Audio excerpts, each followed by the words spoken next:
Have you ever felt it? That quiet hum of unease beneath the surface of your days, a feeling that something is missing, a sense that you are running from a shadow you cannot name. We build walls around our hearts, brick by heavy brick, hoping to keep the pain out. We tell ourselves that if we just achieve enough, love hard enough, or distract ourselves completely, we can finally find peace. But the fortress we build to protect us becomes our prison. The heart, which is meant to be an open field, becomes a locked room, and inside that room, we are alone with our suffering. It's the quiet ache of loneliness in a crowded room, the sting of a past wound that never seems to heal, the gnawing anxiety about a future we cannot control. We try to fight it, to ignore it, to numb it, but it's always there, whispering in the silence. We fear that if we truly look at our pain, it will consume us, that the heart of our life is a wound too deep to ever heal. But what if this was a profound misunderstanding? What if the very thing we are running from is the doorway? What if the heart of the path isn't to escape our suffering, but to learn how to hold it, like a mother holding a crying child, gently, tenderly, without judgment? This is the promise whispered in the teachings of a humble monk named Thich Nhat Hanh. It is a path not of escape, but of return, a journey into the very heart of the Buddhist teaching, where we discover that the art of living is found in the art of suffering well. Stay with me and let's walk this path together. Insight 1. The second arrow. Imagine you are walking through a forest and an arrow, seemingly from nowhere, strikes you in the arm. The pain is sharp, immediate, real. This is the unavoidable suffering of life. A sudden loss, a harsh word, a moment of failure. This is the first arrow. But what do we do next? Almost instinctively, we shoot ourselves with a second arrow. An arrow of judgment.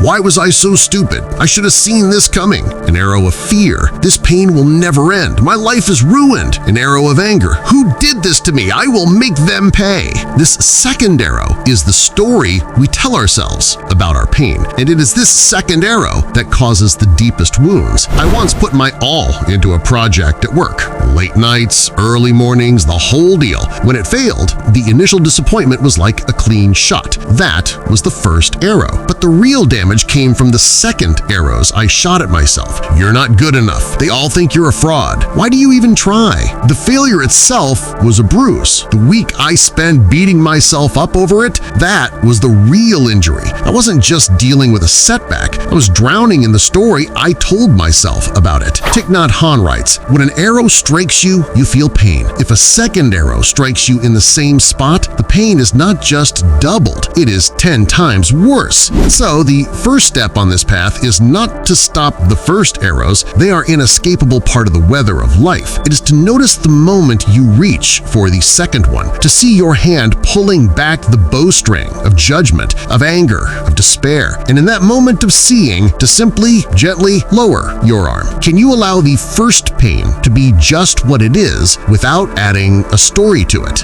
But how do we do that? How do we sit with the raw pain of the first arrow without flinching? To understand that, we must understand the nature of the mud. Insight 2. No mud, no lotus. Look at the lotus flower, an image of purity, of beauty, of awakening. It rises from the water, pristine and untouched. But where does it grow from? It grows from the dark, smelly, murky mud at the bottom of the pond. Without the mud, there could be no lotus. We spend so much of our lives trying to create a mud-free existence. We curate our lives, our homes, our online profiles to show only the clean, the beautiful, the successful. We see our suffering, our anxiety, our grief, our anger as the mud, something to be dredged out, paved over, hidden from view. But this teaching asks us to look again. It suggests that our suffering is not an obstacle to our happiness. It is the very ground from which it can grow. Your jealousy, your fear, your sorrow. This is the rich organic compost needed for the flower of compassion and understanding to bloom. Thich Nhat Hanh puts it so beautifully. clearly. The secret to happiness is to acknowledge and transform suffering, not to run away from it. Think of the artist who transforms their heartbreak into a masterpiece, or the activist who turns their anger at injustice into a movement for change. They did not discard the mud. They learned to plant a seed in it. Your suffering is not a mistake. It is fertile ground. The question is not how to get rid of the mud, but what you will grow there. So look at the mud in your life right now, the difficult emotion, the painful memory. Can you see it not as a stain, but as soil? Insight 3. Tending the garden of the mind. Your mind is a garden. In it, there are all kinds of seeds. Seeds of joy, peace, and mindfulness, and also seeds of anger, fear, and despair. We often believe we're at the mercy of whichever seed decides to sprout. A negative thought appears and we think, this is me. I am an anxious person. An angry feeling arises and we declare, I am an angry person. We identify with the weed. But you are not the weeds. You are the gardener. You have the power to choose which seeds you will water. When you dwell on a past hurt, replaying it over and over, you are watering the seed of resentment. When you scroll through social media, comparing your life to others, you are watering the seed of envy. But when you take a moment to notice the warmth of the sun on your skin, you are watering the seed of joy. When you listen deeply to a friend, you water the seed of connection. The practice is simple, though not always easy. It is to become a conscious gardener of your own mind. A quote from the book reminds us of our agency. Every day, we are engaged in a miracle which we don't even recognize. A blue sky, white clouds, green leaves, the black, curious eyes of a child, our own two eyes, all is a miracle. To notice these miracles is to water the wholesome seeds. It doesn't mean the weeds won't ever sprout. They will, but a wise gardener doesn't curse the weeds. They simply notice them and gently, patiently turn their attention back to watering the flowers. What seeds are you watering today? What if the weed is a raging forest fire? What if the suffering feels too big to just water other flowers? Insight 4. Holding your anger like a crying baby. Imagine your anger is a crying baby, red-faced, wailing, desperate for attention. What is our usual response? We either try to suppress it, hush, be quiet, you're making a scene, or we unleash it, letting the baby scream and break things, blaming others for its cries. Neither helps the baby. The path of mindfulness offers a third way, to pick up the crying baby, to hold it tenderly. This means turning towards your anger, not away from it, to embrace it with mindfulness and care. You say, hello, my little anger. I see that you were there. I will take good care of you. You don't judge the baby for crying. You simply recognize its suffering and hold it. I practiced this when I felt a surge of betrayal from a friend's words. My first instinct was to lash out, to punish. My second was to swallow it, pretending I wasn't hurt. Instead, I tried this. I went for a walk and just breathed with the feeling. I feel anger in my chest. It's hot. My fists are clenched. It's okay. I am here for you, my anger. I wasn't trying to fix it or get rid of it. I was just holding it. And slowly, like a baby being rocked, the crying began to soften. Underneath the anger, I found the real source of the pain, a feeling of being misunderstood, a feeling of sadness. The anger was just the alarm bell. Thich Nhat Hanh guides us with this profound image. When you are angry, you have to go back to yourself and take good care of your anger. You are like a mother, and your anger is your baby. Your anger is not your enemy. It is a part of you that is hurting, and it is asking for your attention, your care, your tenderness. When you learn to hold your own anger, you stop asking the world to stop making you angry. You become your own source of peace. Insight 5. The river of perception. We believe we see the world as it is, but we don't. We see the world through the river of our own perceptions. This river is fed by countless streams, our past experiences, our fears, our cultural conditioning, our hopes. And so the world we see is always a reflection of the water flowing within us. If the water is muddy with past trauma, everything we see will seem threatening. If the water is colored by insecurity, a neutral comment will sound like criticism. Two people can look look at the exact same event and see two completely different realities because their rivers of perception are different. This is the source of so much misunderstanding, conflict,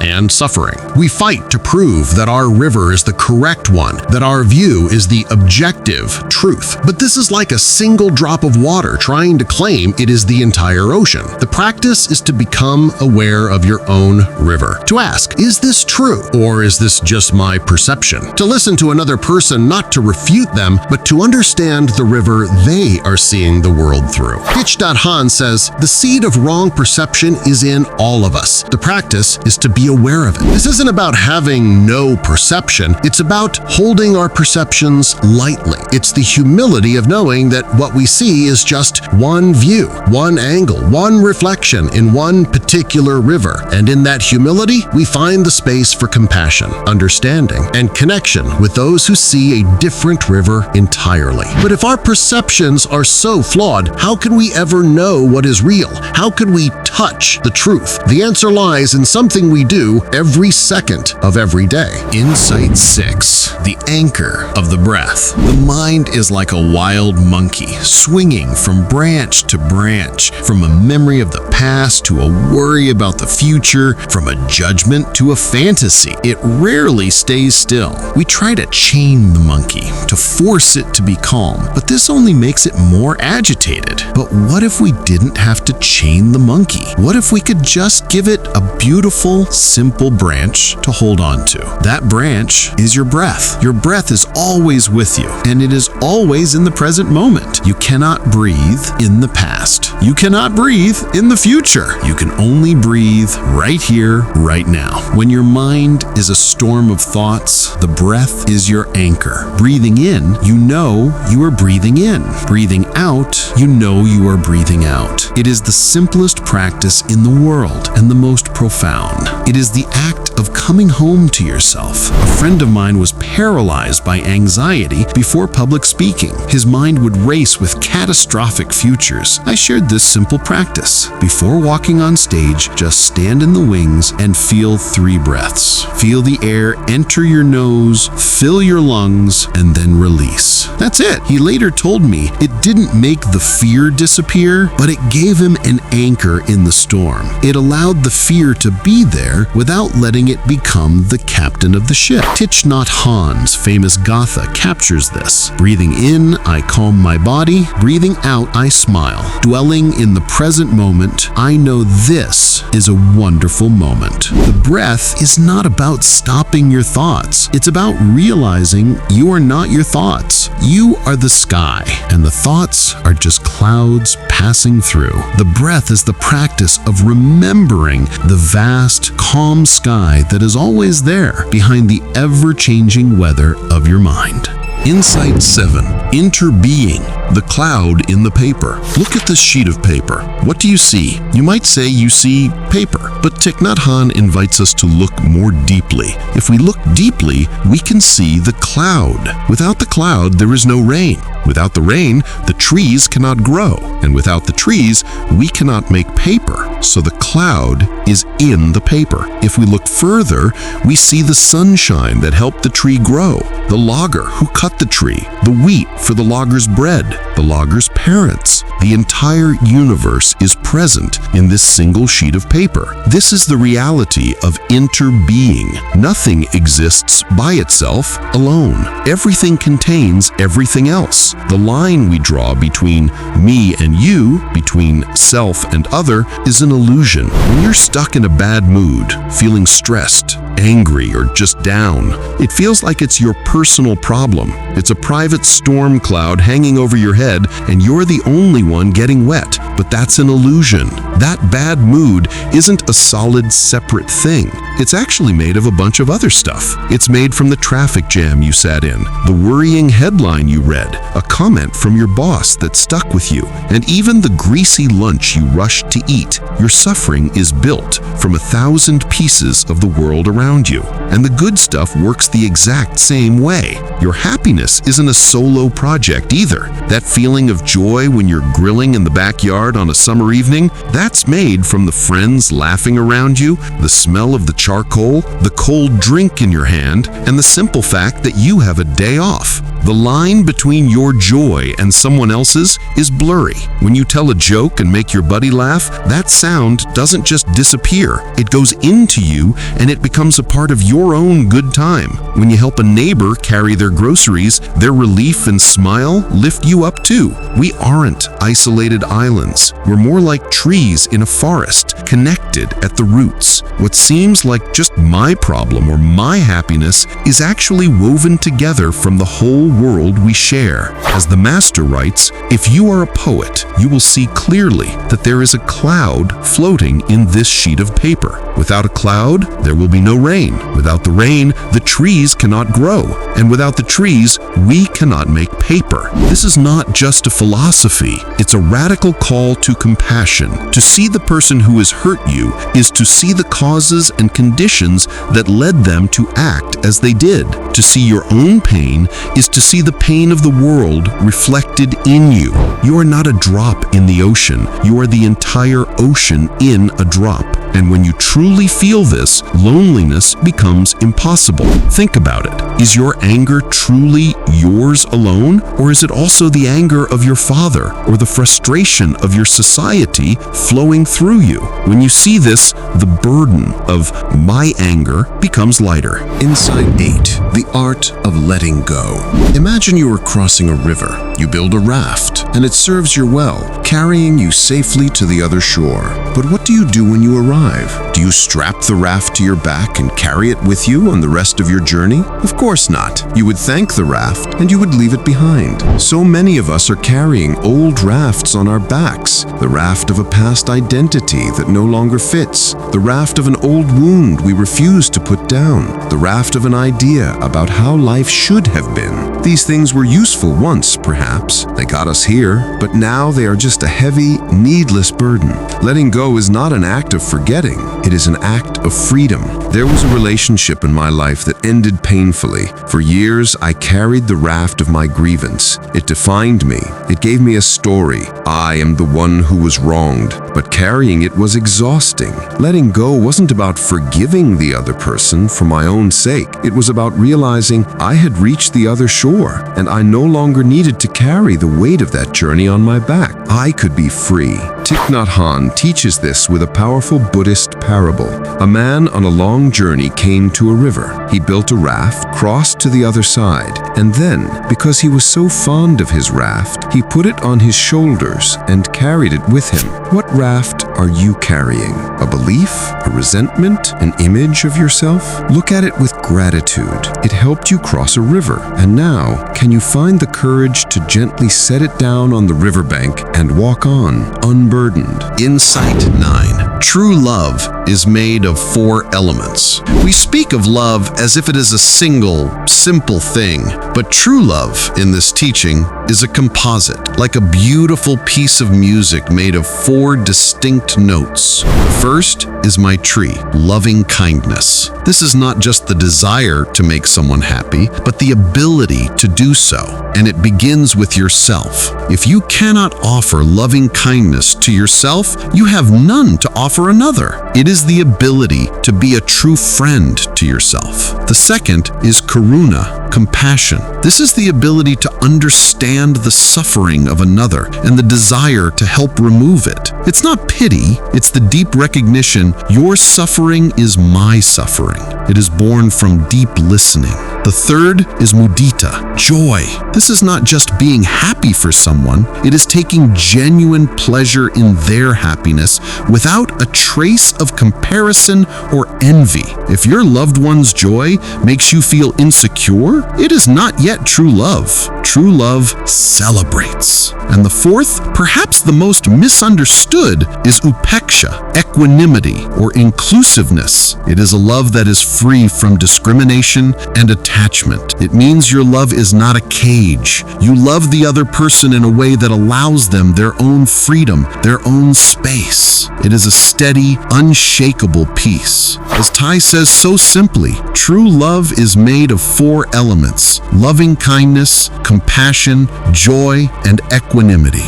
Think of the love in your life. Does it contain these 4 elements? Does the love you offer to others have them? Does the love you offer yourself have them? This is not a standard to judge ourselves against. It is a map guiding us toward a love that is truly liberating for ourselves and for everyone we touch. Insight 10. The practice of deep listening. Have you ever been listened to? I mean really listened to, with the other person's full presence, without them planning their response, without them judging or advising, just listening. It's one of the greatest gifts we can offer another human being. It's a form of healing. The practice is called compassionate listening. Its only purpose is to help the other person empty their heart and suffer less. You listen not to agree or disagree, but simply to provide a space for their truth to be spoken. You become a sanctuary for their words. I tried this with someone I was in conflict with. For 20 minutes, my only job was to listen, to not defend myself, to not correct their perceptions, just to listen. And in that space, I heard the pain beneath their anger. I heard their fear. The conflict didn't magically vanish, but the wall between us began to dissolve. For the first time, we were no longer 2 opposing arguments, but 2 suffering people. The book gives us this powerful instruction. When you listen to another person, you are giving him a chance to be born again. When we feel heard, we feel seen, we feel real. This simple practice has the power to end conflict in our families, our communities, and our world. Who in your life needs the gift of your listening? Not your advice, not your opinion, just your quiet, compassionate presence. Insight 11. Arriving in the present moment. We live our lives as if we are trying to get somewhere else. We think happiness is in the next job, the next relationship, the next vacation. Our destination is always in the future, and so we are never truly here. We are ghosts in our own lives. But the teaching is radical. There is no destination. The journey is the destination. The kingdom of God, nirvana, peace. It is not in the future. It is available right now, in this very moment. The practice is to arrive. When you are washing the dishes, don't just wash the dishes to get them clean. Wash the dishes to wash the dishes. Feel the warm water on your hands. See the bubbles. Be fully present with the act. The miracle is not walking on water. The miracle is walking on the green earth, dwelling deeply in the present moment. As Thich Nhat Hanh reminds us, with gentle urgency, the present moment is filled with joy and happiness. If you are attentive, you will see it. This is not a denial of planning or dreaming. It is an invitation to stop postponing your life, to realize that the only time you ever have to be alive is now. Every breath, every step, every sip of tea is an opportunity to arrive home. This moment is not a means to an end. This moment is your life. Are you here for it? We began in a locked room, fearing the shadow of our own suffering. We saw our hearts as fortresses to be defended. But what if the heart was never meant to be a fortress? What if it was always meant to be a garden where every seed belongs? The seeds of joy, yes, but also the seeds of sorrow, the flowers of peace, and the mud of our despair. We have walked a path that teaches us not to pull the weeds in anger, but to understand the soil they grow from, to learn that our suffering is not a mistake, but the very compost from which compassion can bloom. We learn to hold our anger like a crying child, to recognize the cloud in the paper, to set down the rafts of our past, and to anchor ourselves in the simple, profound miracle of our own breath. The walls of the room have not been torn down.